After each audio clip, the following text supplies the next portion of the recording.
ఈ క్లిప్స్ నిన్న నైట్ మా ఇంట్లో వాళ్ళు నన్ను సర్ప్రైజ్ చేయడానికి నానా పాటలు పడుతున్నప్పుడు తీసుకున్నారంట. సో, నేనైతే ఇంకా పడుకోలేదు. నైట్ 12 వరకు శివాన్ష్ ఇంకా పడుకోకుండా ఉంటే వాడితో పాటు మాట్లాడుతూ, ఆడుతూ ఉన్నాను నేను కూడా.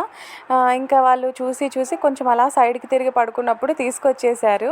సర్ప్రైజ్ అయ్యానా అంటే అయ్యాను. ఎందుకంటే నేను వద్దని చెప్పాను వాళ్ళకి. కేక్ తేవద్దు, రేపు డ్రెస్ అది వేసుకున్న తర్వాత కట్ చేస్తానని చెప్తే వింటారేమో అనుకున్నాను.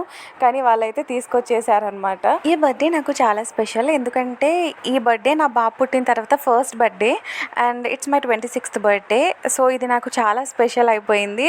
నా బాబుతో కలిసి కేక్ కట్ చేసి ఇంకా మా కేక్ కటింగ్ అయిపోయిన తర్వాత మా హస్బెండ్ అయితే వీడియో కాల్ చేశారు. ఇంకా ఆయనతో బాబుని చూపిస్తూ లాస్ట్ ఇయర్ బర్త్డే అయితే మా హస్బెండ్తో కలిసి సెలబ్రేట్ చేసుకున్నాను. ఈసారి ఆయన్ని చాలా మిస్ అయ్యాను. But I have this tiny human with me.